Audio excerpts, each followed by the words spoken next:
Mola Tata Nzambi Mazulu, au nom puissant de Malakima Congo, Malakima Nkembo, l'archange Congo qui vient bientôt délivrer son peuple qui est où?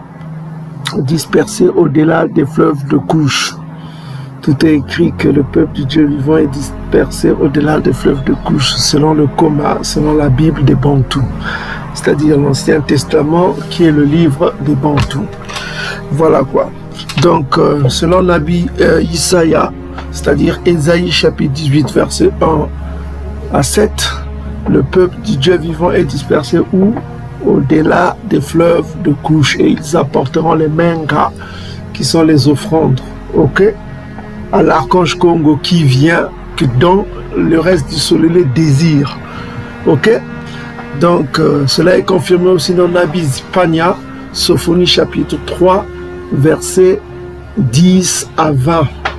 Le peuple du Dieu éternel apportera les mangas, qui sont les exigences de la loi de Moïse, de Massa, de Nabi Massa, c'est-à-dire ils sont dispersés où? Au-delà des fleuves de couche. Et Nabi Malak qui a confirmé cela, que l'ange de l'Alliance vient. Il vient. C'est les restes du soleil qui désirent que l'ange de l'Alliance vienne et que leur désir sera exaucé. Daniel chapitre 12, verset 1 à 3. Il vient à la fois pour ressusciter le peuple bantou et pour récompenser les uns pour la vie éternelle, les autres malheureusement pour la honte éternelle, c'est-à-dire ceux qui suivent les religions des ennemis de Tata Nzambi, qui sont le christianisme édomite, l'islam ishmaélite et le judaïsme amalekite. Donc sortez des religions des Ngoyi et revenez à l'obéissance au Coma, au Nsema, ok? Revenez à l'obéissance au Coma, faites le Soba, c'est-à-dire la repentance, et remplissez-vous du Tsiadi, ok, qui est la compassion, ok, la justice de Tata Nzambi. Donc, Beluka à tous ceux qui concernent le peuple du Dieu vivant, le Dieu éternel, créateur des cieux et de la terre, créateur du visible et de l'invisible, et Tonda Amaleka Makongo, que l'archange Congo règne, que Malaika Makembo règne, que l'archange Congo règne pour toujours, ok? Donc, et que Nabi Doda règne sur le peuple bantou. Donc, on a vu qu'il y aura deux Malaki qui vont régner, l'archange Congo et Nabi Doda, ok? Donc, on a déjà vu ça dans les vidéos précédentes. Mais avant de commencer cette vidéo, on va essayer de vous donner une compréhension de Ésaïe chapitre 53. Donc, dans le christianisme édomite, on en parle notamment dans Actes des Apôtres à partir du verset 8. Ok? Non, pas Actes des Apôtres chapitre 8 à partir du verset 30, on en parle. Mais on va vous donner le Bina par l'Esprit Congo qui va nous guider dans cette compréhension. Donc, avant de commencer, on va parler d'abord du Messie qui va arriver dans Ésaïe chapitre 55. On va parler du Messie, c'est-à-dire du Messie, c'est-à-dire Nabi Doda. On va parler de lui parce qu'on a appris dans les dernières vidéos que le Messie a un nom. Il s'appelle Doda. Ok? Vous êtes d'accord avec ça? On a vu ça dans nos vidéos passées. Le Messie a un nom. Que vos pasteurs ne veulent pas prononcer son nom, tant pis. Mais c'est lui qui va vous juger. Et oui, il faut déjà parler de son nom, hein, parce que dans Amos, on a dit ça. Hein, Amos, les restes du soleil les cherchent qui? Dans Osée, plutôt dans le livre de Osée qu'on a vu. Dans Osée, on a dit ça, hein, dans le livre de Joshua. Hein, Joshua. Dans Osée, on a dit hein, que le reste du soleil les cherche deux Malaki. Il y a l'archange Congo et le roi Nabi Doda qui va venir. Donc, voilà quoi. Donc, ok, d'accord. Donc, on est ici dans Ésaïe chapitre 55. Vous prenez vos Bibles, on va aller rapidement dans Ésaïe chapitre 55. Donc, avant de commencer, on va parler du Messie, Massi. En termes Congo, Massi, ça veut dire l'huile. Hein? Celui qu'on oint, c'est oindre, c'est l'huile Massi. Ok? Donc, ici, on dit quoi? On dit quoi? Écoutez la parole de Tata Nzambi en ce qui concerne le Messie qui va régner sur le peuple. Il a un nom. Parce que ce n'est pas Yann Siba qui donne son nom. Son nom est là. Il n'appelle pas Bena Doda, c'est-à-dire David, hein, c'est Doda. Allez voir nos vidéos précédentes pour connaître son vrai nom. Donc, il ne s'appelle pas Bena Doda, comme Salama Bena Doda ou Abi Salama Bena Doda. Non, non, non, non. Il a un nom. Le Tout-Puissant l'appelle Doda, pas fils de Doda. Comme votre christianisme édomite nous dit ça. Oh, Jésus-Christ, fils de Doda. Non, non, non, non. Lui, il a un nom. Il s'appelle Doda. Point barre. Et on vous a montré dans les vidéos précédentes, il a parlé de sa résurrection. De lui-même, il a parlé de sa résurrection, qu'il se voyait ressuscité. Ok? Donc, c'est un Messie qui sera ressuscité. On va vous le prouver encore dans des vidéos avec des écritures que vous ne connaissez pas. On va vous ouvrir les yeux par la grâce de ce que l'archange Congo nous a montré et nous a donné comme bina dans ces derniers temps, comme compréhension. Donc, écoutez la parole de Tata Nzambi. L'Esprit Congo dit ici, Ésaïe chapitre Isaïa 55, verset 3. On dit ceci, prêtez l'oreille, Boyoka, Nsema, ok? Venez à moi, dit l'Esprit Congo. Écoutez, votre âme vivra. Donc, si vous écoutez, si vous avez le Nsema, l'obéissance, hein, votre âme vivra, le Nsema. Hein, si vous avez l'obéissez, en fait, ça veut dire obéissez, Nsema. Ok? Écoutez, là, c'est l'obéissance. On a déjà démontré cela. Donc, obéissez, virgule, et votre âme vivra. Donc, c'est la condition de votre vie. Hein, là, nous tombons dans Proverbe chapitre 7, verset 1 à 3. Donc, si vous obéissez, vous allez vivre. Si vous obéissez, vous allez vivre. Mais si vous désobéissez, vous allez mourir. C'est comme ça, c'est clair et net. C'est lui qui décide. Hein? Donc, mieux vaut être humble et obéir.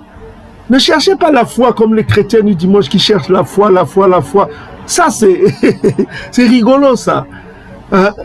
C'est rigolo. Ce n'est pas le temps de chercher la foi en un Jésus. Il suffit de crier le nom de Jésus, tu es sauvé. Non, c'est pas ça. C'est l'obéissance. Tu fais ce qu'on te dit ou tu ne fais pas, on te dégage, tu dégages. C'est tout. Si tu n'écoutes pas, tu te tues comme une mule. Allez, va-t'en, on te dégage. Tu te maries avec les filles Ngoyi, tu es une femme, tu te maries avec des hommes Ngoyi, tu es exclu. Point barre. Tu ne seras jamais sauvé. Tu as beau crier, construire des églises en or, en diamant, acheter je ne sais pas quoi à ton pasteur, des belles voitures, tout ça, tu ne seras jamais sauvé. Crier Yesu, Yesu, du matin au soir, jeûner. Tu peux jeûner des siècles et des siècles, tu ne seras jamais sauvé. Si tu te maries avec des Ngoyi, si tu fais l'iniquité, tu fais l'adultère, tu fais l'homosexualité, tu fais tout ce qui est abominable, tu ne seras jamais sauvé. Tu dois faire le soba. Tu dois te repentir. Tu dois faire le soba. Oh Yann Sibaouskan, comment on va faire le soba? Proverbe chapitre 28, verset 13 à 14. C'est simple. Tu confesses tes péchés, tu les abandonnes et tu vis continuellement. Continuellement, ça doit être ta nature maintenant, ta nouvelle nature. Continuellement dans la crainte de Tata Nzambi. C'est quoi la crainte de Tata Nzambi, Yann Siba? C'est l'obéissance. Ecclésiaste chapitre 12. C'est l'obéissance. C'est quoi la crainte de Tata Nzambi, Yann Siba? C'est la haine du mal. Proverbe chapitre 8, verset 13. Tu dois détester le mal. Le mal. Tu dois te revêtir du tsiad, de la compassion. Même les animaux ont de la compassion. Même les animaux ont de la compassion. Regardez cette vidéo sur l'écran. Même les animaux ont de la compassion, les chiens. Mais combien même vous, les Ndoki, vous qui avez de la haine pour votre propre prochain, repentez-vous pendant qu'il est encore tôt. Parce que sa cible sera, sa première cible, hein, Malachie chapitre 3, verset 5, ça sera les sorciers. Sa première cible dans le sans-jugement, l'archange Congo qui vient, sa première cible, c'est les Ndoki, les sorciers. Malachie chapitre 2, verset 11 à 12. Il va s'attaquer aussi à ceux qui font les mariages interraciaux pour les exclure de la maison de Yankaba. Ils seront exclus. Ceux qui balent. On vous a déjà dit ça. Et la suite, on voit les adultères, ceux qui sont xénophobes. Vous voyez, ceux qui font des faux serments, tout cela. Donc, repentez-vous, revenez à l'obéissance au coma, à la loi qui a été donnée à Nabi Massa. Ça, c'est Deutéronome chapitre 30 qui en parle. Hein? Pour que tous les bons, tous soient délivrés. C'est ça la solution, c'est l'obéissance. Donc ici, Nabi Isaïe commence, nous sommes dans Ésaïe chapitre 55. Pour que vous compreniez Ésaïe chapitre 53, comprenez bien ce qu'on vous dit ici. On dit prêtez l'oreille et venez à moi, écoutez. Écoutez, ici on a vu c'est un Sema. Hein? Un Sema, c'est l'obéissance. Obéissez quoi? Sema, c'est obéir, obéir, obéir. Sema, c'est obéir. Donc obéissez, peuple bontou. Quelle sera virgule? Et votre âme vivra. Et votre âme vivra. 2 points. Ça veut dire explicatif. Comment votre âme va vivre? Vous, le peuple bontou. Il donne l'explication. Je traiterai avec vous une alliance quoi? Éternelle. C'est-à-dire éternelle. Une alliance éternelle. Pour rendre durable mes faveurs. Ce qu'il avait promis à Doda, envers Doda. Il donne le nom du Messie envers Doda. Voici, je l'ai établi. Qui? Doda. Pas le fils de Doda. Pas Bena Doda. Non, Doda. Je l'ai établi. Il a établi Doda comme témoin auprès des peuples. Comme témoin auprès des peuples. Comme chef et dominateur des peuples. Dit Yakongo. Il sera chef et dominateur des peuples. Nabi Doda, c'est le Messie qui sera ressuscité, qui va subir quoi? Le Kouma. On vous l'a démontré. Maintenant, on revient. Donc vous avez un chef qui vit, qui va être ressuscité. Et vous avez quelque chose d'intéressant qui est dit ici, que l'obéissance conduit à la vie éternelle. Donc, nous avons quoi ici quand on dit que je traiterai avec vous une alliance éternelle pour rendre durable mes faveurs envers Doda. Voici, je l'ai établi comme témoin. Hein? Il est le témoin de la nouvelle alliance qui vient. C'est lui le témoin, le médiateur. Il est là. Il arrive. Ok? C'est le témoin auprès des peuples comme chef et dominateur des peuples. Donc, point. Je voulais vous parler de ça. C'est important que vous connaissiez le nom du Messie, c'est Doda. Doda, parce que c'est une promesse que l'archange Congo, l'esprit Congo a fait à Doda. C'est une promesse. Ok? Donc, c'est le psaume chapitre 89 que vous pouvez lire chez vous. Donc, on revient ici. On revient ici dans le coma pour comprendre Ésaïe chapitre 53. On va comprendre Ésaïe chapitre 53. Pour cela, on va commencer par Ésaïe chapitre 52. À partir du à partir du verset 13. Bon, beaucoup de gens croient que ceux qui parlent ici, c'est les Ngoï, hein, les rois des Ngoï, parce qu'ils sont surpris. Donc, voici, on dit ici, voici mon serviteur prospérera. Il montera, il se lèvera bien haut. On parle du serviteur. De même qu'il a été pour plusieurs un objet, un sujet d'effroi. Tant son visage était défiguré, tant son aspect différait de celui des fils des hommes, de l'homme. De même, il sera, c'est le futur, pour beaucoup de peuples, un sujet de joie. Devant lui, les rois fermeront la bouche, car ils verront ce qui ne leur avait été point raconté, et ils apprendront ce qu'ils n'avaient point entendu. Point. Donc, ici, on apprend, on nous parle d'un serviteur qui prospérera, il montera, il se lèvera bien haut. De même qu'il a été pour plusieurs un objet d'effroi, un sujet d'effroi. Un sujet d'effroi. Ok? Tant son visage était défiguré, tant son aspect différait de celui des fils de l'homme. De même, il sera pour beaucoup de peuples un sujet de joie. Devant lui, les rois fermeront la bouche, car ils verront ce qui ne leur avait été point raconté, et ils apprendront ce qu'ils n'avaient point entendu. Point. Donc les rois verront quelque chose de nouveau. Mais c'est qui ce serviteur défiguré dans l'aspect différent de celui des fils de l'homme? De quel serviteur parle-t-on? C'est ça la question que l'on se pose. Maintenant, si nous revenons en arrière, on va essayer de voir qui est le serviteur dont parle Isaïe. Parce qu'il faut se souvenir que c'est une suite des chants. Des chants, c'est des chansons que Isaïe a chantées, ok, qui prophétisaient en même temps. Donc on va essayer de voir de quel serviteur dit-il. Parce que quand Isaïe parle de serviteur, il parle de plusieurs choses. Ok? Quand vous allez dans Ésaïe chapitre 44, verset 1, il parle de Isolélé, mon serviteur. Quand vous allez dans Ésaïe chapitre 44, verset 21, on parle de Isolélé, mon serviteur.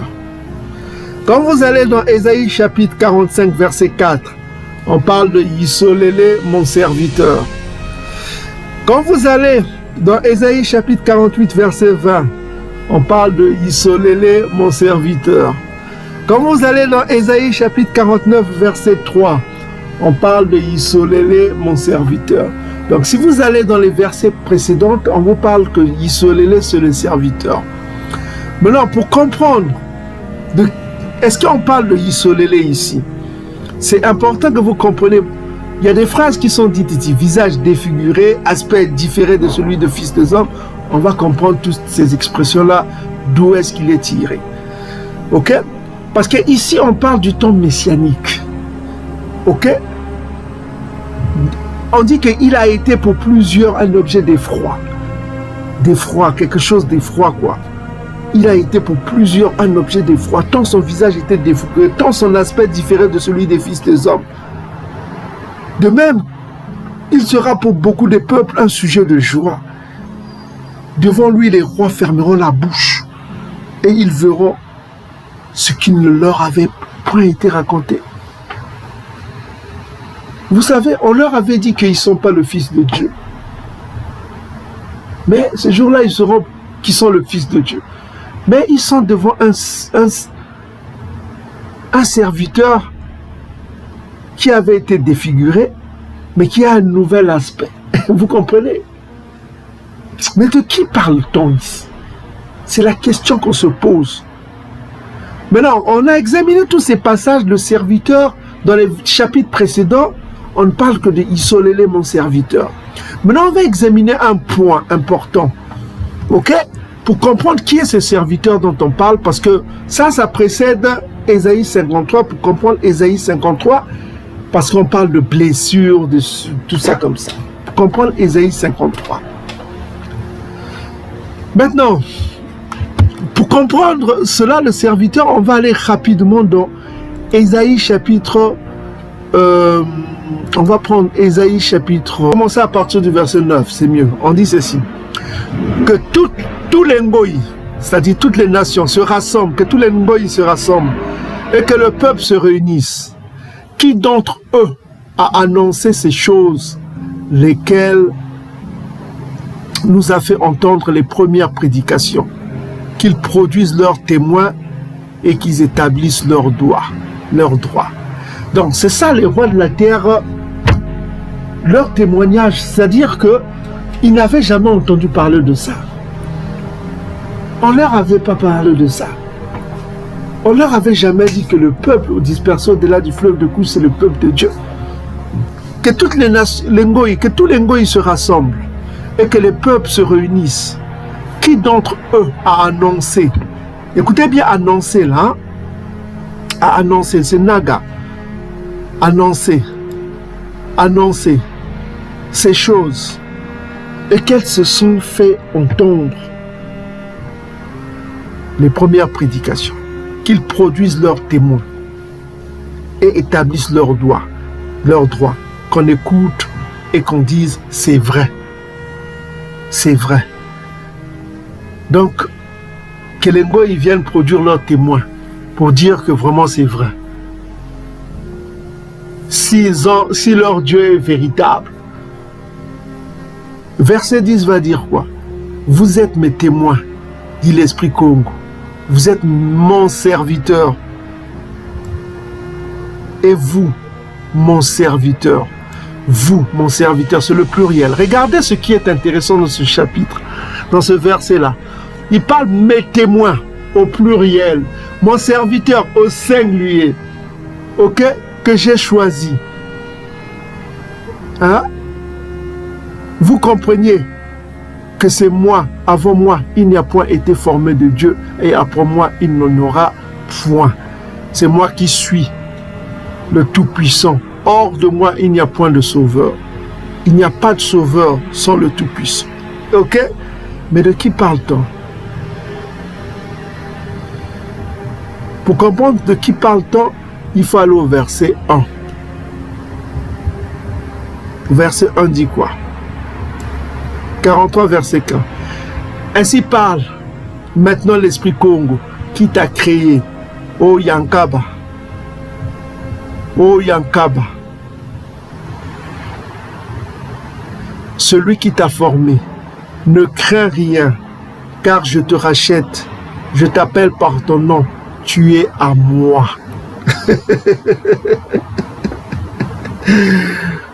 Congo, vous voyez, c'est Yankaba dont on parle qui est le témoin. Est-ce que vous commencez à comprendre? Vous êtes d'accord avec moi? Donc nous avons ici un serviteur qui est témoin au pluriel et qui est serviteur au singulier. N'est-ce pas? Vous avez deux choses. Le serviteur, il va au verset 10, il dit quoi? De Yankaba, vous êtes mes témoins au pluriel, et il dit mon serviteur au singulier. Quand vous allez dans 44, vous prenez 44 aussi. On va aller Ésaïe chapitre 44. Comprenez bien ce qu'on vous dit là. Ésaïe chapitre 44, verset 1. On dit quoi? Écoute maintenant, ô Yankaba, mon serviteur, au singulier, ô Isolélé que j'ai choisi. Vous voyez, le témoin, lui, il dit au... Donc, serviteur, c'est au singulier ici, n'est-ce pas? Au verset 2, il dit ainsi parle l'Esprit Congo qui t'a fait, qui t'a formé dès ta naissance, celui qui est ton soutien. Ne crains rien, mon serviteur, mon Isolélé que j'ai choisi. Vous avez le verbe choisir et vous avez quoi? Mon serviteur, n'est-ce pas? C'est Isolélé.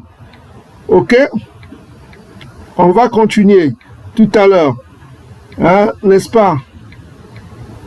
Donc, on va continuer pour savoir qui est le serviteur dont on parle. 44, on va aller au 21. Que dit le comma? 21. Souviens-toi de ces choses, ô Yankaba, ô Isolélé, car tu es quoi? Mon serviteur. Je t'ai formé, tu es mon serviteur, Isolélé, je ne t'oublierai pas. Point. Donc le serviteur, c'est toujours Isolélé. Vous êtes d'accord? Il m'a dit, tu es mon serviteur, Isolélé, en qui je me glorifierai. Au Congo. Ok? Tu es mon serviteur, Isolélé, en qui je me glorifierai. Voilà. Donc, mes bien-aimés frères et sœurs, nous avons vu les chapitres précédents et on a terminé avec ça. 49, verset 3, on parle de « Tu es mon serviteur, Isolélé, en qui je me glorifierai ». Donc, on voit que c'est Yankaba, c'est Isolélé qui est considéré comme le serviteur. N'est-ce pas, mes bien-aimés frères et sœurs? Ok? Donc, on commence à comprendre qui est le serviteur, n'est-ce pas? Qui est le serviteur? C'est Isolélé. Maintenant, 43. Vous voyez, 43, il répète la même chose. Hein? Verset 10. Comprenez bien verset 10 ici. Vous êtes mes témoins. Vous regardez, témoins, c'est au pluriel. Retenez bien pour comprendre Ésaïe 53. Témoin, c'est au pluriel, et serviteur, c'est quoi que j'ai choisi au singulier. Est-ce que vous commencez à comprendre? Serviteur, c'est au singulier, témoin, c'est au pluriel. Ça, vous allez comprendre dans Ésaïe chapitre 53. C'est important que vous compreniez cela. Maintenant, allons-y dans Ésaïe chapitre 52. Verset 13. Mon serviteur prospérera. Donc, on remplaçait serviteur par Yankaba. Parce que précédemment, le prophète a parlé de ça. Dans plusieurs chapitres qu'on vient de lire. Remplacer serviteur par Yankaba. Remplacé par Isolélé. Hein? Mon serviteur prospérera. Il montera, il s'élèvera bien haut. De même qu'il a été pour plusieurs un sujet d'effroi. Il a été pour plusieurs un sujet d'effroi. Voilà. Donc, Belouka à tous ceux qui nous écoutent aujourd'hui. Tout cela n'était qu'une introduction. Maintenant que vous êtes ici, on va commencer la vidéo avec sérieux. Donc je demande à tous ceux qui ont de la passion pour la parole de Tata Nzambi, tous ceux qui aiment l'esprit Congo, qui est un esprit de vérité, qui est un esprit d'honnêteté, qui est un esprit de fidélité. Donc je demande à tout le monde d'être rempli de l'esprit Congo, qui est le Saint-Esprit, l'esprit de vérité. Maintenant, je demande à tout le monde de partager au maximum cette vidéo parce que ce que nous allons vous révéler ici, vous n'entendrez ça nulle part.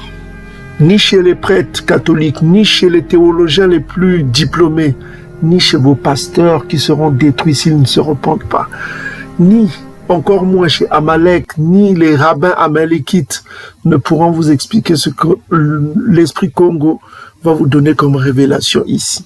Alors prenez note ce que l'on va vous dire. On va vous donner des versets qui vont suivre, qui vont montrer cela et des mots en hébreu. Voilà quoi. Écoutez, on va aller, on est au Ésaïe chapitre 52. C'est-à-dire Ésaïe 52 précède Ésaïe 53. Ça va donner un peu le temps pour que vous compreniez de qui on parle. Tout à l'heure, on vient de vous démontrer que les serviteurs, c'est Yankaba. Plusieurs versets qui ont précédé 52 ont parlé de ça.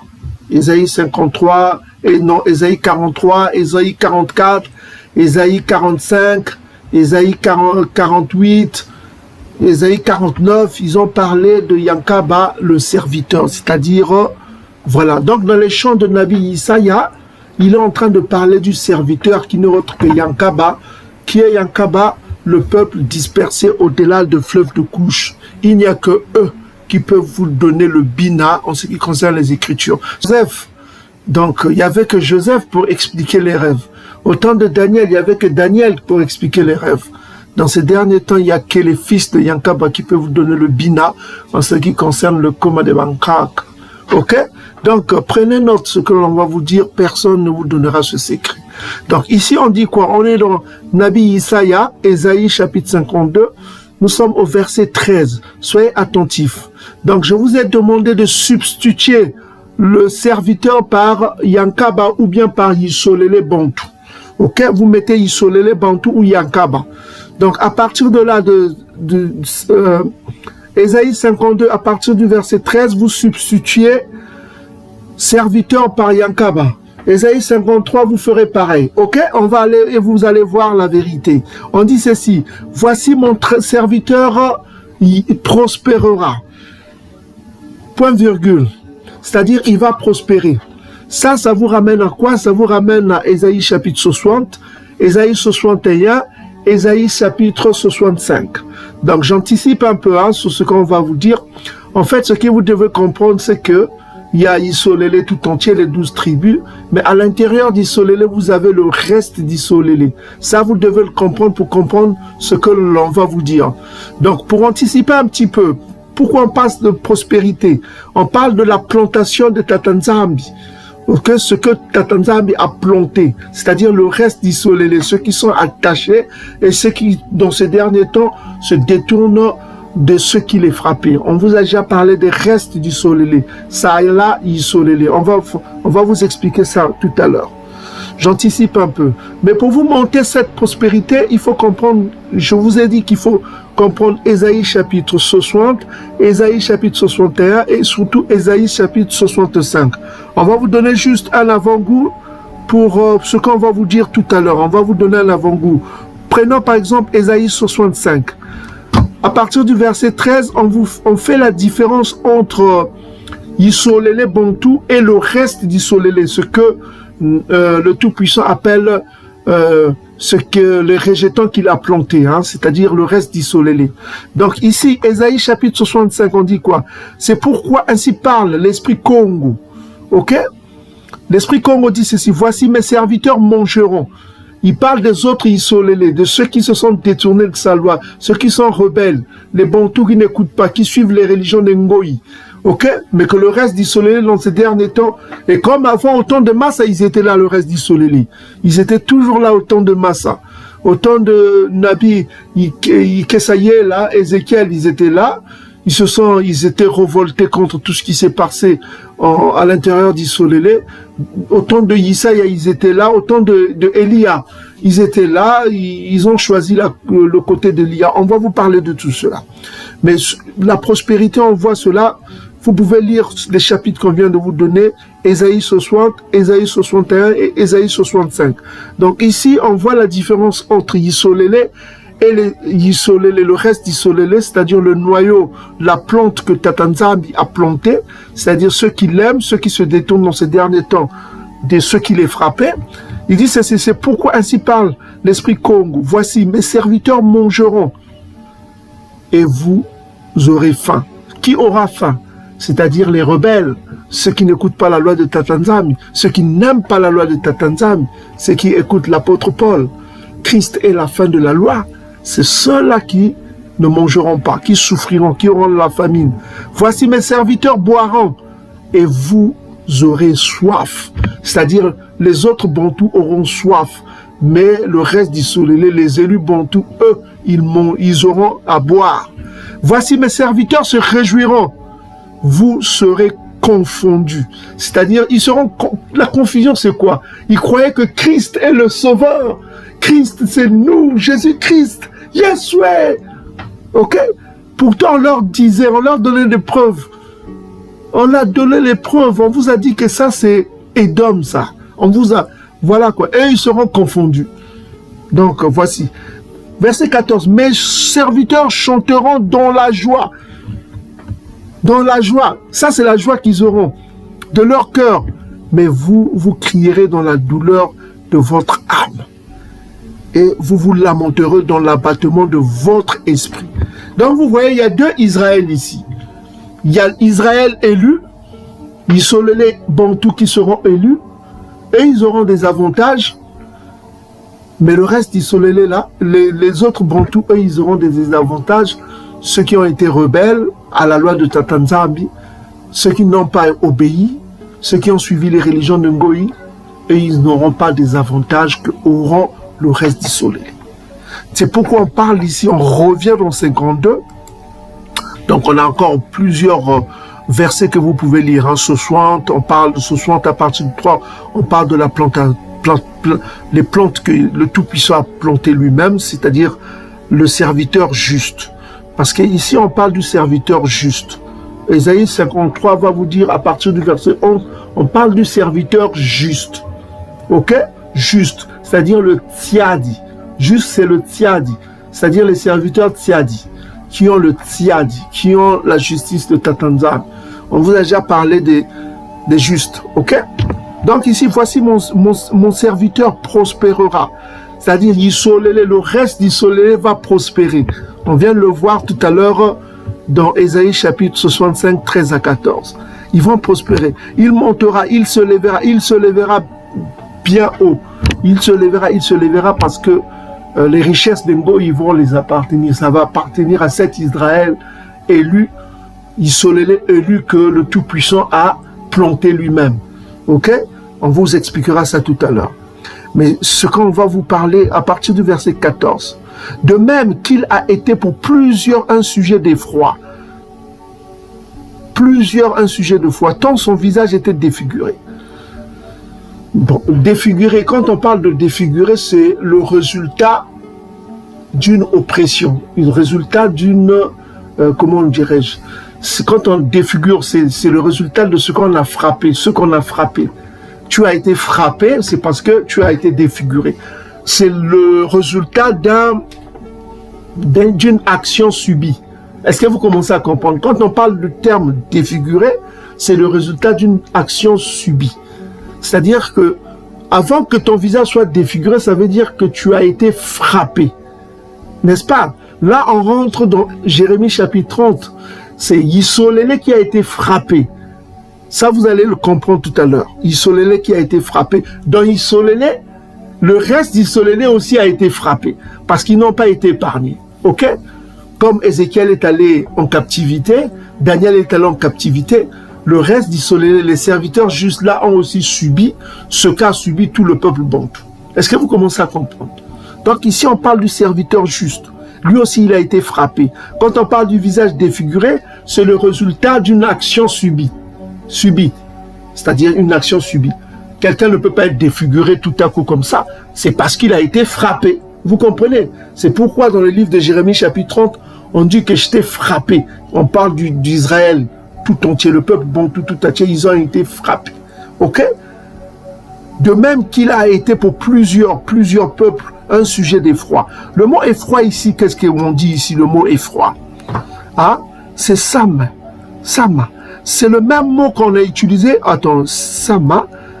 Sama, ça veut dire ravager, dévaster, être stupéfait, mettre en désolation, être dans l'étonnement, être stupeur, troublé, détruire. OK? Voilà quoi. Être une épouvante, tout ça comme ça. Frappé de terreur, stupéfait, être désolé, rendu désolé, épouvante, étourdi, etc., etc. Regardez bien ce mot-là. C'est Sama. OK? Frappé, désolé, insulté, ravagé. OK? Voilà quoi. Quelqu'un d'étonnement quoi.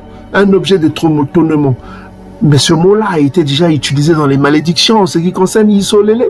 On parle d'Yisolélé ici. Regardez, Deutéronome chapitre 28, verset 37. Hein? Tu seras un objet d'étonnement. C'est toujours Sama. Mais ça s'écrit autrement. D'étonnement, d'épouvante, dévastation, ravagé. Voilà quoi. C'est le synonyme de ce que l'on vient de voir. Objet de ruine, d'horreur, d'épouvante, de dévastation. Voilà. Ça, on parle d'Yisolélé dans les malédictions. Deutéronome chapitre 28, verset 13. Hein? On dit quoi? Tu seras un sujet d'étonnement, de Sama, OK? De sarcasme, de raillerie parmi tous les peuples chez qui Tatanzam te mènera. Donc, partout où tu seras un objet d'étonnement, de raillerie, de ruine. On se moquera de toi. OK? Voilà quoi. Voilà ce qui s'est passé. C'est ça. C'est pourquoi on a dit que le serviteur juste, il est au milieu du peuple d'Yisolélé, n'est-ce pas? Il subit les mêmes choses que le peuple d'Yisolélé, mais lui, il est juste. Il ne devait pas subir cela, mais il souffre de ça. Comme je vous ai dit que Daniel, Ézéchiel sont allés en captivité, pourtant ils étaient les serviteurs justes. Mais ils ont souffert de tout ce que le peuple bantou a souffert. Mais le serviteur juste est en train d'être loué ici par le reste, par les autres bantous.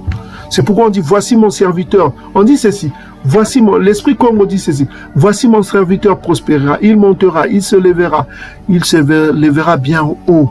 On a vu tout à l'heure qu'il sera béni, il aura des avantages. OK?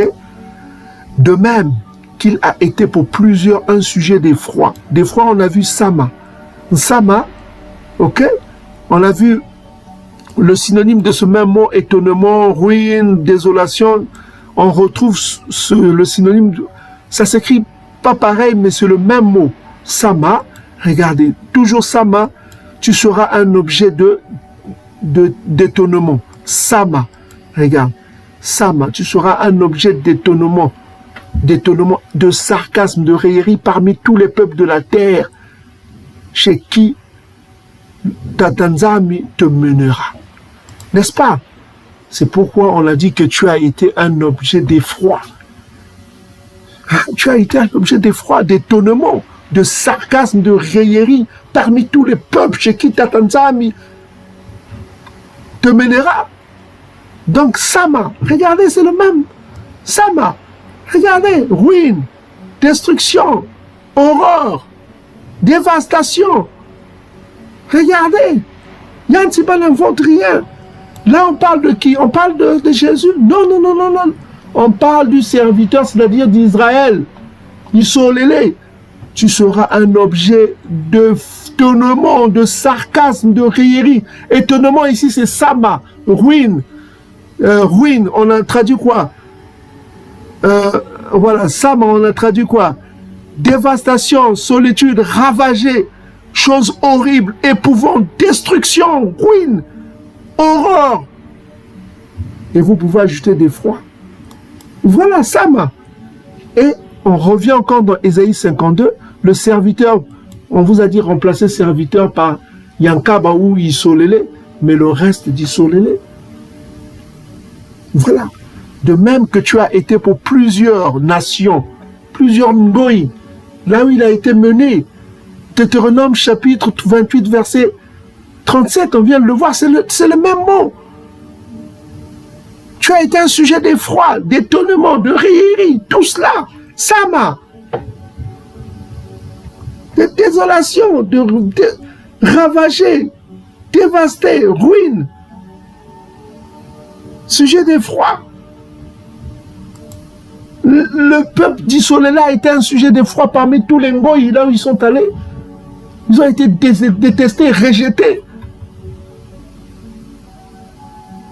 Partout, discrimination. Même chez eux, au-delà des fleuves de couche, les Ngoïs et Domites sont venus. Toujours sujet d'effroi. Discriminés. En Amérique, discriminés. Au Brésil, discriminés, ils sont dans les ghettos là-bas. C'est ça qu'on parle. Tu as été un objet de... Quand ton visage était défiguré. Quand le visage est défiguré, c'est le résultat d'un processus. Parce que tu as été frappé. Et Isolélé a été frappé. Et on va le voir dans 53. Quand ton aspect différait de fils de l'homme. Ton aspect différait des fils de l'homme. Ça veut dire quoi? Quand on voit l'aspect là, ça veut dire quoi? Son apparence, son modèle, différait des fils de l'homme. Parce que c'est le peuple de Dieu. Ils étaient différents des hommes, de tous les hommes. Ils sont exceptionnels. C'est un peuple exceptionnel pour le Tout-Puissant. C'est un peuple exceptionnel. Ils sont différents des autres peuples pour le Tout-Puissant. On va prendre une autre écriture qui dit qu'il était un objet d'effroi. Donc, Jérémie chapitre 24, verset 9. Regardez la prophétie qu'on dit sur le peuple d'Isolélé. Voilà ce que le Tout-Puissant dit sur son peuple. Je les rendrai, il rendra son peuple un objet quoi? D'effroi. C'est le même mot que on a utilisé dans 52. Regardez, objet d'effroi. Jérémie utilise le même mot, objet d'effroi. Jérémie chapitre 24, verset 9. De qui parle-t-on? On parle de Jésus. Non, on parle du serviteur qui est le peuple d'Isolélé. Mais réveillez-vous quand même. Je les rendrai, c'est-à-dire son peuple. Je rendrai son peuple. Je les rendrai. Je le rendrai un objet d'effroi, de malheur pour les royaumes de la terre. Pour tous les royaumes de la terre. Tous les royaumes, l'ensemble des royaumes de la terre. Un sujet d'opprobre. Regardez, Yili Mala va utiliser le même mot que... Il va utiliser la même phrase qu'a utilisé Nabi Isaïa, Ésaïe 52. Il dit c'est quoi? un objet d'horreur. Je les rendrai un objet quoi? D'effroi, de malheur pour tous les royaumes de la terre. Un sujet d'opprobre, de sonne, de sarcasme, de raillerie et de malédiction dans tous les lieux où je les chasserai. Où je chasserai qui? Genre son peuple. Son peuple. Il va rendre. Ça, c'est l'accomplissement de Deutéronome chapitre 28, verset 37. Ce qu'on vient de lire. Un objet d'effroi. C'est pourquoi, verset 10 dit quoi? J'enverrai parmi eux l'épée, la famine, la peste, jusqu'à ce qu'ils aient disparu du pays que j'avais donné à eux et à leur père. Jusqu'à ce qu'ils aient disparu. Voyez-vous? Donc je les rendrai un objet d'effroi parmi tous les royaumes de la terre. C'est pourquoi dans Ésaïe chapitre 52, verset 14, ici on dit quoi? De même qu'il a été, ce serviteur-là qui est Yankaba. Donc vous comprenez le serviteur, ce Yankaba, de même qu'il a été pour plusieurs, un sujet quoi? D'effroi. Jérémie chapitre 9, Jérémie chapitre 24, verset 9 dit quoi? Je rendrai mon peuple un objet d'effroi parmi tous les royaumes de la terre. On ne parle pas de... Donc vous comprenez, le serviteur ici est identifié quoi? Comme Yankaba, comme Yisolele. Est-ce que vous commencez à comprendre? Donc si vous commencez à comprendre cela, vous allez comprendre la suite simplement. Que Ésaïe 53 ne parle pas de Jésus-Christ. On va vous démontrer ça simplement. Est-ce que vous commencez à comprendre, mes frères et sœurs? Réveillez-vous. Edom nous a menti. Edom nous trompe. Il nous a mené la fin de la loi. La fin de la loi afin que le peuple bantou se perd. La fin de la loi veut dire quoi? Regardez dans tous vos dictionnaires. Demandez à n'importe quel professeur de français, d'académie.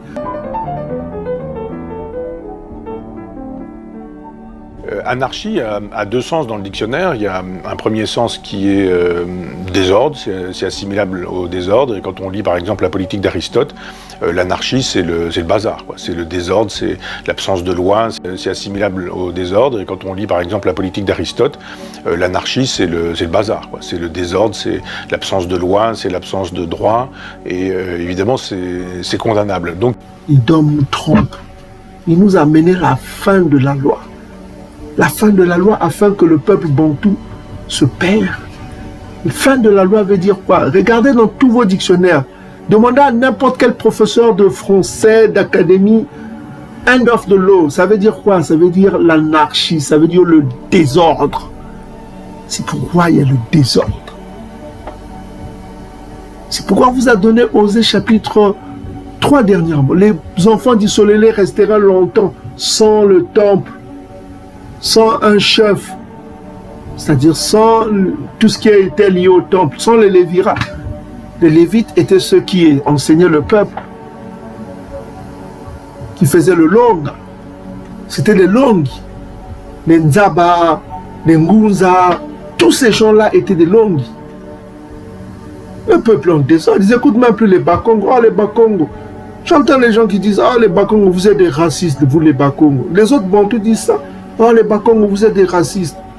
Oh, vous êtes vraiment dans la sorcellerie. Vous êtes vraiment... Ah, qu'est-ce qu'on n'entend pas?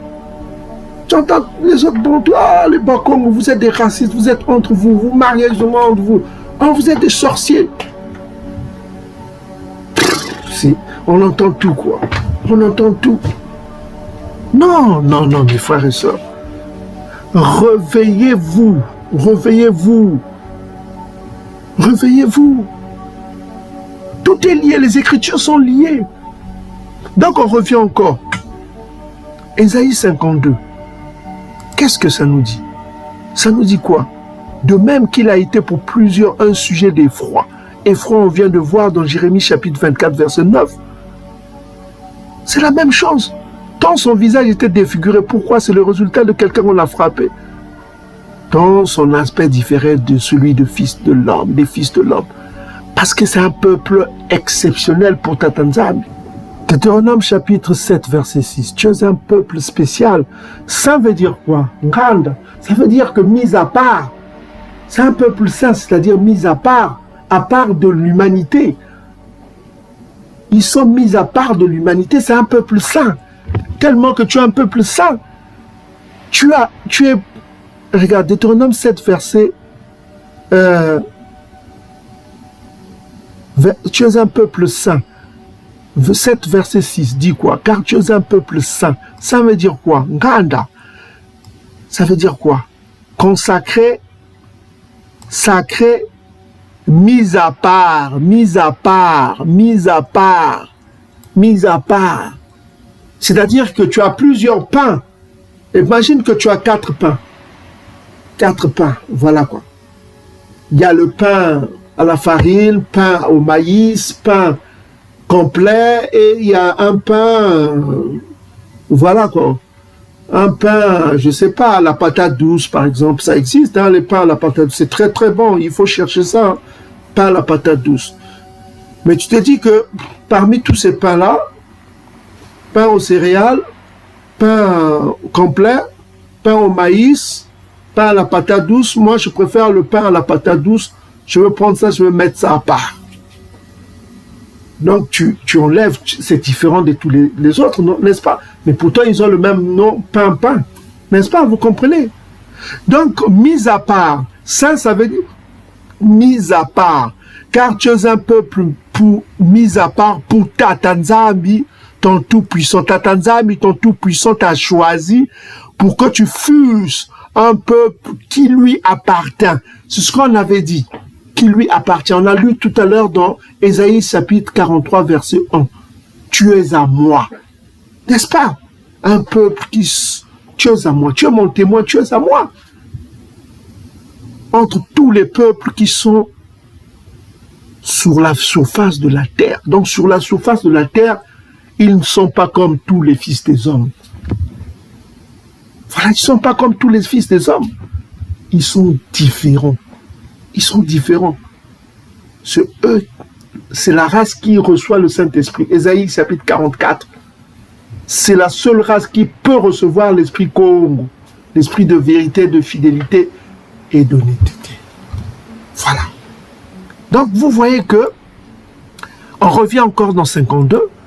C'est pourquoi on dit de même qu'il a été pour plusieurs un sujet d'effroi. Qui a été un sujet d'effroi? Jérémie chapitre 24 verset 9. C'est Isolélé, c'est le peuple Isolélé, c'est le pain Jésus. Est-ce que vous commencez à comprendre? Pourquoi on vous donne 53, 52 là? Parce que c'est ça qui précède 53, qui va donner le rythme. C'est à partir de ça que ça commence. Si vous comprenez ici, vous allez comprendre le reste. Est-ce que vous commencez à comprendre? Hein? Si vous comprenez ceci, vous allez comprendre le reste. C'est simple. On continue. On dit de même qu'il a été pour plusieurs un sujet quoi d'effroi. Qui a été un sujet d'effroi?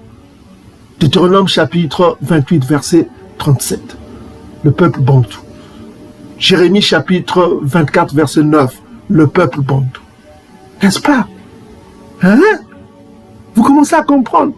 Quand ton visage était défiguré, c'est le résultat d'une personne qui a été quoi? Frappée. Jérémie chapitre 30. J'étais frappé. Disons, parlant de son peuple, il a été frappé. C'est un peuple qui a été frappé. N'est-ce pas? D'où le visage défiguré.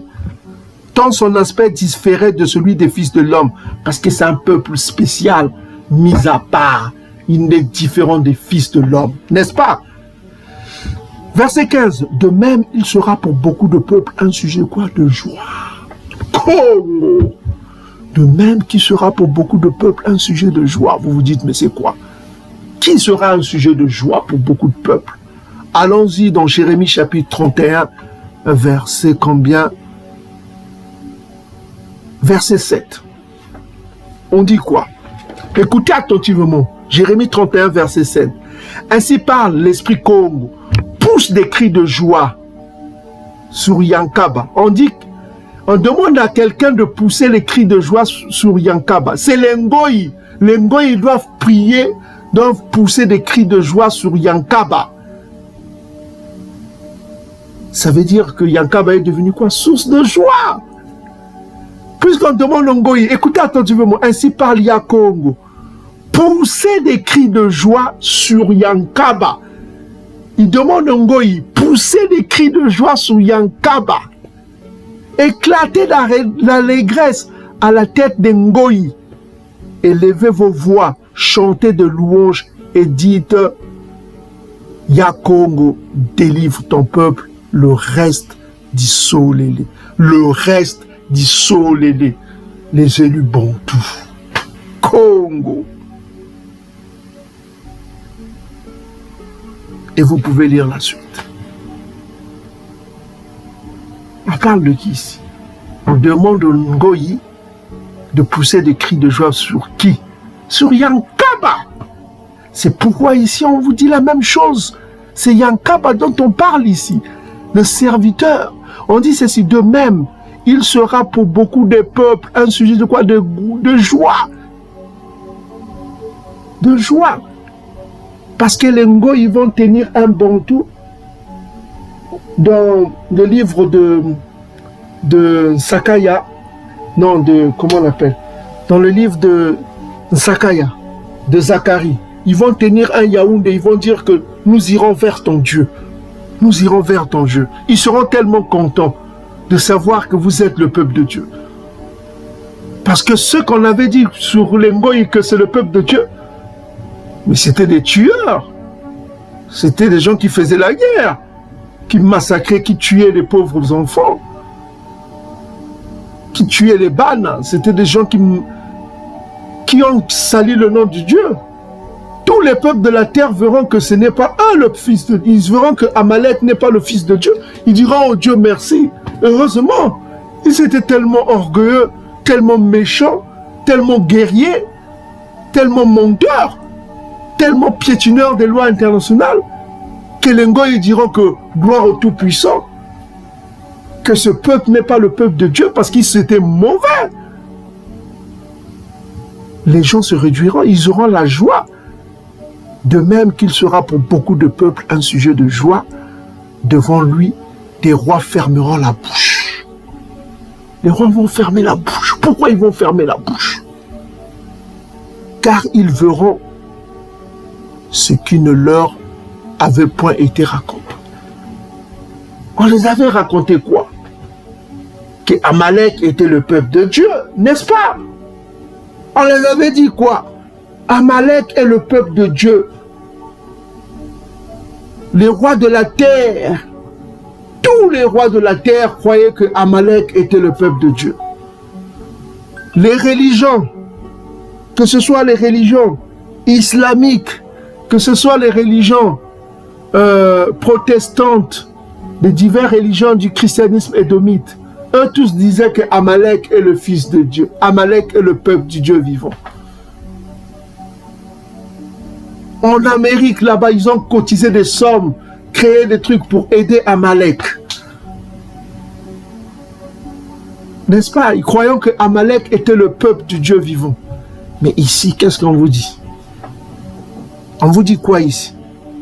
Car ils verront, les rois de la terre verront ce qui ne leur avait point été raconté. Et ils apprendront. Ça, c'est le futur, ça. Ça, on parle de l'ère messianique.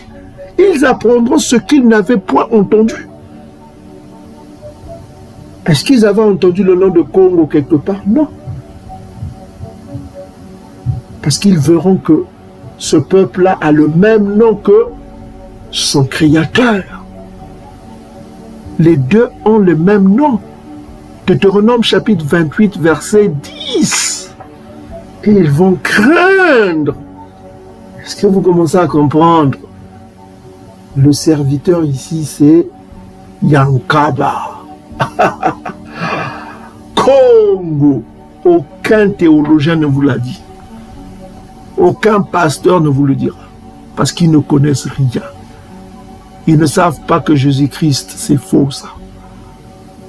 C'est faux. C'est du christianisme édomite. On les a trompés. Regardez là, ils chantent dans les églises, ils ne savent pas.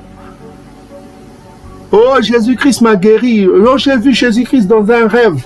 J'ai vu Jésus-Christ m'a apparu. Mais allez demander aux catholiques. Hein? Les catholiques, ils ont l'apparition de Marie. Allez demander aux Indiens là-bas en Inde, ils ont l'apparition de leur gourou. Ça, c'est des fantasmes. Quand tu as des fantasmes, tu vois tes fantasmes dans un rêve. C'est comme une personne qui rêve d'une femme. Il verra cette femme dans le rêve qu'il est en train de coucher avec. C'est des fantasmes. Ces gens-là voient Jésus-Christ édomite avec des longs cheveux féminins dans les rêves, dans les songes, dans les visions. Voilà quoi, c'est des fantasmes. Tu demanderas aux gens, ils verront Marie, ils ont vu l'apparition de Marie, je sais pas. Vous entendez parler de ça, vous? Ils ont vu Marie apparaître là, ils ont vu des guérisons, il m'a guéri, je suis guéri. C'est des fantasmes religieux, ça. Et les démons profitent de ça pour maintenir le credo, la foi, dans ces religions. En Inde, c'est pareil, ils font des miracles en Inde. Ah bah, ils font des miracles. Regardez les documentaires. Allez au Louvre. Vous verrez que Louvre, je crois que c'est en France, hein, je crois. Au Louvre. Vous verrez que les gens sont guéris par Marie les a guéris. Au Portugal, dit-on que Fatima apparaît, je ne sais pas. Les religions ont leurs miracles. Allez dans l'islam, vous verrez des gens vous diront que il a été guéri par un imam, je ne sais pas quoi. Ils ont des convictions. Chez les bouddhistes, c'est pareil. Ils ont des convictions. Ça maintient leurs convictions. À force de donner des offrandes, il dit que je suis guéri. Toutes les religions d'Ngoyi ont ces convictions. Mais ils n'ont pas Dieu. C'est tous des idoles. Ils prient des idoles. Ils ne connaissent pas le Dieu véritable. Celui qui a le tout-puissant de l'univers avec lui. Tant son visage était défiguré, tant son aspect différait de celui de fils de l'homme. De même, il sera pour beaucoup de peuples un sujet de joie. De joie. Devant lui, les rois fermeront leur bouche, car ils verront. Les rois verront en Yankaba ce qui ne leur avait été point raconté. Donc, on les a racontés partout quoi? Que Amalek est le peuple du Dieu vivant. Maintenant, le peuple se plaint aujourd'hui. Oh, mais comment Amalek peut être le peuple du Dieu vivant avec une telle méchanceté? Avec une telle méchanceté, une telle violence qu'il a, des tueries qu'il tue. Amalek ne peut pas être le peuple de Dieu, disent les Ngoï. Ils cherchaient le peuple de Dieu partout, partout. C'est pas ce qu'on les a... Ils verront ce qu'ils n'ont pas cru. Est-ce que vous comprenez ce qu'ils disent? Ce qui se passe ici. C'est-à-dire que les rois d'Ngoï seront surpris. Voilà. Donc, partout on leur disait que vous êtes on leur disait que vous n'êtes pas le peuple de Dieu, on leur dira que vous êtes le peuple de Dieu. Donc, vous voyez, ça c'est connecté avec Osée, Josua chapitre 1, verset 10. Josua chapitre 1, verset 10. On dit, cependant le nombre des enfants d'Israël sera comme le sable de la mer. Ça c'est dans l'ère messianique. Hein? On a déjà vu ça, je vous multiplierai. Hein? Lorsqu'on a vu Ézéchiel chapitre 37. Ok? Quand Doda sera là, le peuple va se multiplier. Là où on vous avait dit que comment vous aurez des enfants, il faut passer par les relations sexuelles. Il faut des relations sexuelles pour se multiplier. N'est-ce pas? On vous a parlé de ça déjà dans les vidéos passées.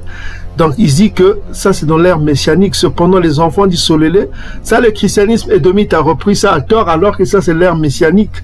Là, on parle du salut. On parle du salut, on parle pas de l'ère. Ça, l'apôtre Paul l'a repris ça, là, dans Romains chapitre 9. Ça, c'est l'ère messianique. On dit, c'est cependant, les enfants d'Israël sera dans le futur comme le sable de la mer, qui ne peut se mesurer ni se compter. Au lieu où on leur disait, vous n'êtes pas mon peuple, on vous dira que vous êtes les fils du Dieu vivant. Ok? Donc, les Ngoï disaient qu'ils ne sont pas le peuple de Dieu, hein? Parce qu'on leur dira que vous êtes vraiment le peuple du Dieu vivant. Les Ngoï vont comprendre qu'ils sont le peuple du Dieu vivant, n'est-ce pas? Donc, comme on dit, voilà quoi, ils comprendront, ils tiendront un bantou, un Ngoï tiendra un bantou pour dire que voilà, nous irons vers ton Dieu. Ça, je crois, dans Zacharie chapitre 8, je crois, Zacharie chapitre 8. Oui, oui, c'est ça, 23 ou 12. Non, 23. Ok, parfait. 23, c'est 23. Zacharie chapitre 8, verset 23. Là où, voilà quoi, Lengo, il tiendra un bantou par la main, un Yaoundé, un Congo, il dira que nous irons avec vous car nous avons appris que Dieu est avec vous. Pourquoi ils diront cela? Parce qu'ils sauront, les Ngo, ils sauront que le nom de Dieu est associé au nom de son peuple. Ils sauront que c'est des Congos.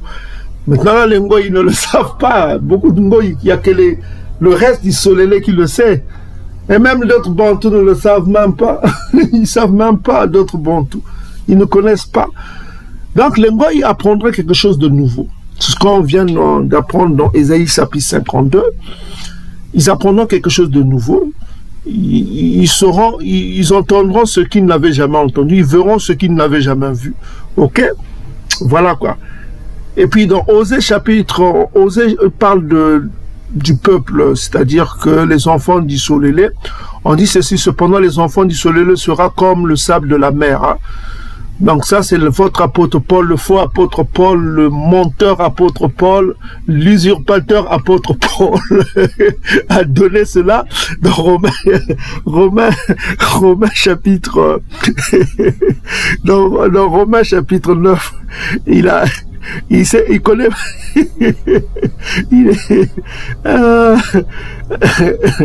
donc l'usurpateur apôtre Paul, un gros menteur. Voilà quoi. Il voulait justifier les Ngoï quoi. Donc, vous qui nous écoutez sur YouTube, les vidéos que nous avons publiées là ont prouvé que le Nouveau Testament n'est que l'œuvre d'une grande malhonnêteté qui vraiment dénature les prophéties des prophètes. Vous avez vu vous-même les preuves. Voici encore une preuve de votre apôtre Paul, réputé comme un grand menteur, un sataniste, nous l'avons prouvé. Honte à tous ceux qui citent cet apôtre Paul. C'est un grand menteur. Je ne sais pas s'il a existé, mais je crois que c'est le fruit du Vatican. C'est une fiction créée par le Vatican. Le Nouveau Testament est faux. C'est faux. C'est comme l'islam, c'est faux. Comme le judaïsme amalékite, c'est faux. Donc il n'y a que l'Ancien Testament, le livre des Bantous. C'est là où il y a la vérité pure. C'est là où il y a les prophéties qui fonctionnent pour nous, les Israélites. Parce que vous ne pouvez pas avoir deux dieux. Vous ne pouvez pas servir deux dieux. Ça, c'est les phrases du Nouveau Testament, c'est des livres cachés qu'ils ont mis des trucs dans la bouche des gens pour dire que c'est eux. Donc, regardez encore une grande preuve de leur malhonnêteté. C'est incroyable. Je ne sais pas comment vos pasteurs dorment tranquilles en lisant ça. Mais là, ici, on parle de l'ère messianique. Regardez comment l'astuce du Vatican via le fictif apôtre Paul va dire, hein, l'usurpateur apôtre Paul, le rigolo apôtre Paul, un gros menteur, une fiction quoi. Donc là encore, dans sa volonté de sauver Édom, hein, les Édomites, on a déjà prouvé, et des païens qui disaient les Ngoï quoi. Regardez, nous sommes Romains chapitre 9, prenons à partir du verset 23. Donc, on voit encore ici comment on torpille les paroles des prophètes à des fins religieuses, quoi. Osée n'a jamais dit ça, que j'appellerais mon peuple, celui qui n'était pas mon peuple, plutôt est bien-aimé, celle qui n'était pas la bien-aimée. Cette phrase-là a été ajoutée, alors que Proverbe chapitre 30, hein, le Tout-Puissant dit quoi dans Proverbe chapitre 30, verset 6? N'ajoutez rien à ces paroles de peur qu'ils ne te reprennent et que tu sois trouvé menteur. De peur qu'ils te reprennent et que tu sois trouvé menteur. N'ajoute rien à ces paroles. Regardez-moi votre apôtre Paul qui ajoute bien-aimé celle qui n'était pas mon bien-aimé. Et là où on leur disait vous n'êtes pas mon peuple, ils seront appelés mon peuple. Où est-ce qu'il a trouvé cette phrase-là? Hein? Ce n'est que l'autre phrase qui existe. Où est-ce qu'il a trouvé cette phrase? D'où est-ce qu'il a trouvé cette phrase-là? Vous voyez que c'est du mensonge. Il ajoute des choses qui n'existent pas dans les prophéties d'Osée. Où est-ce que Osée a dit que j'appellerais bien-aimée celle qui n'était pas la bien-aimée? Ça, c'est faux, ça. C'est faux. Il a ajouté là, j'appellerai mon peuple celle qui n'était pas mon peuple. Mais c'est la phrase 26 qui est juste au verset 26. Vous n'êtes pas mon peuple et ils seront appelés fils du Dieu vivant. Ça, c'est bon, ça. Ça existe dans Osée. Mais où est-ce qu'il a eu cette phrase-là? Osée n'a jamais prononcé ça.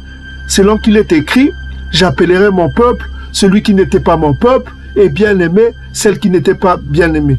Où est-ce qu'il a eu ça? Ça n'existe pas dans les prophéties d'Osée.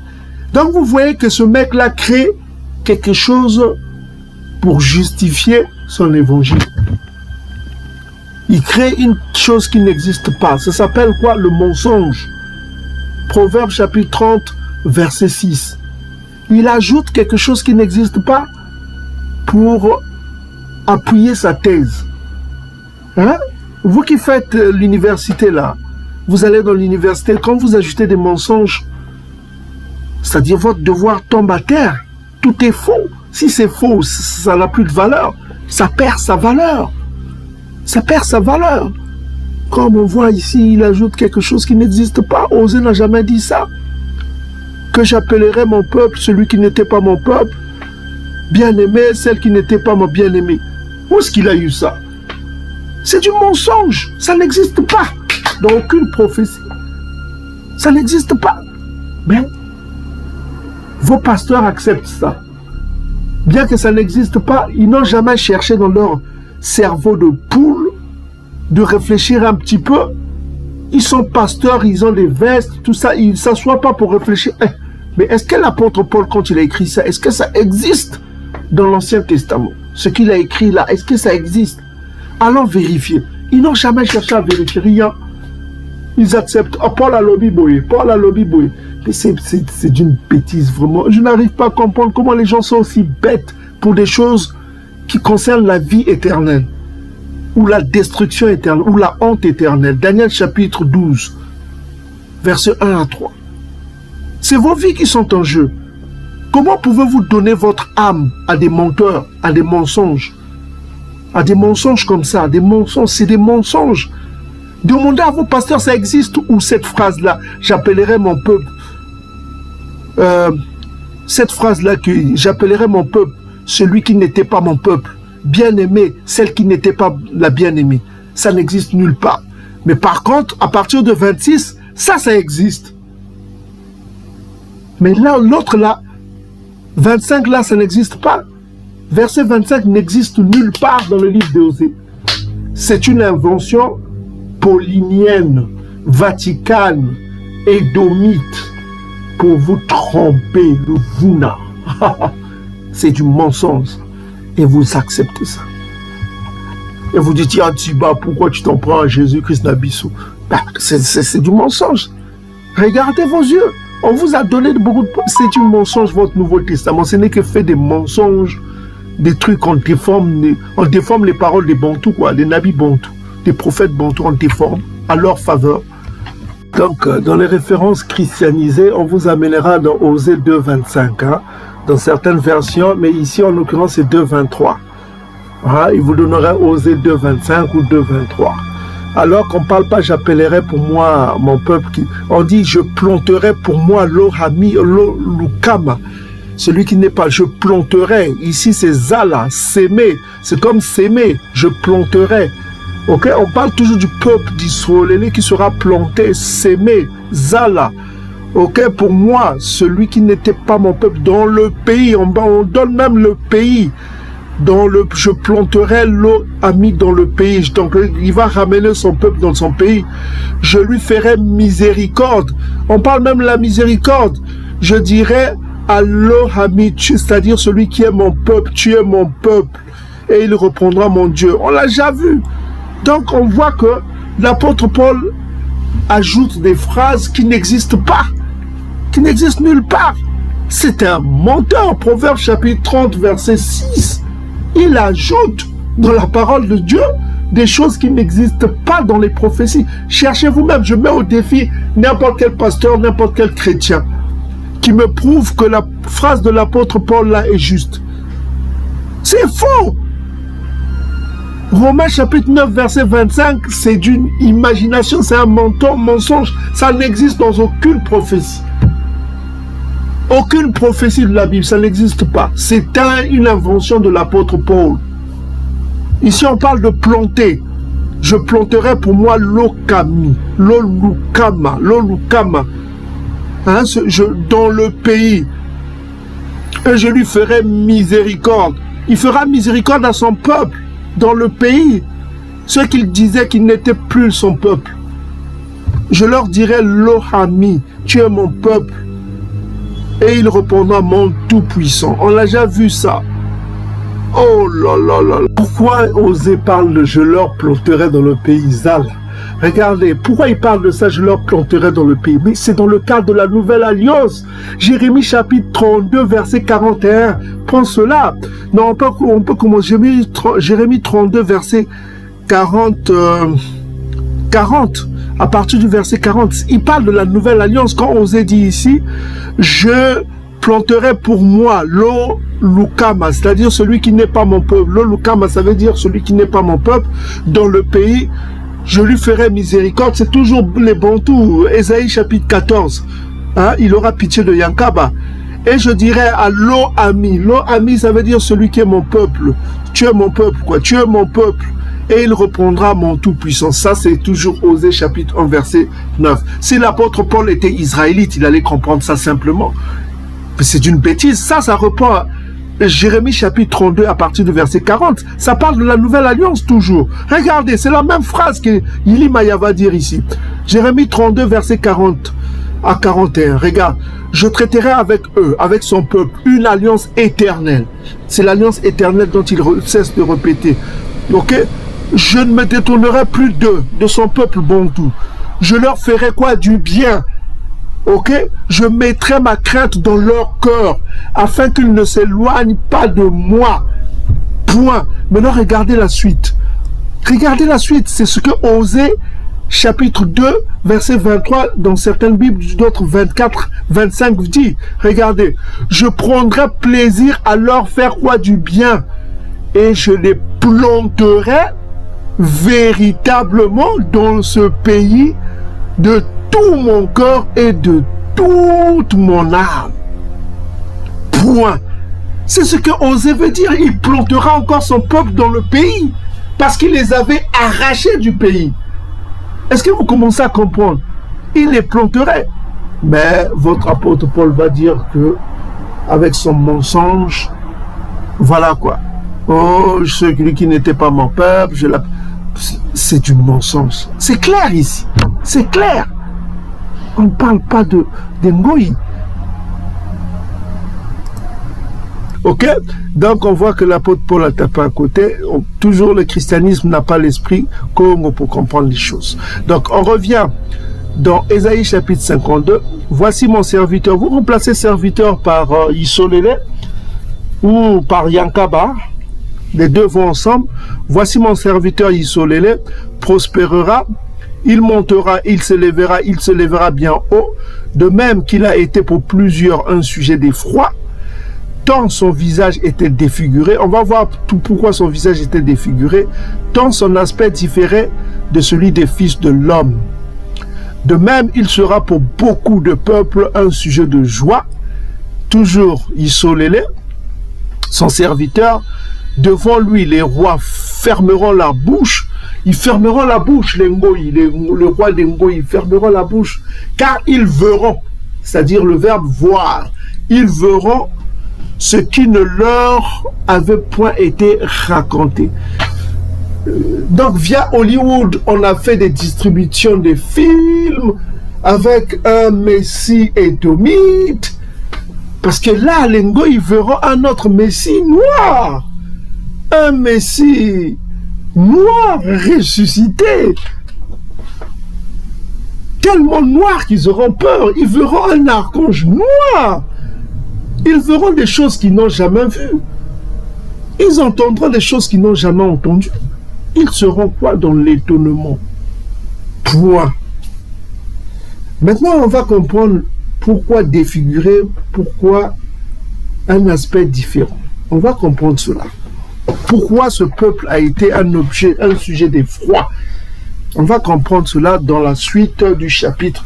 Maintenant, on va rentrer dans Ésaïe chapitre 53. Le sujet Congo.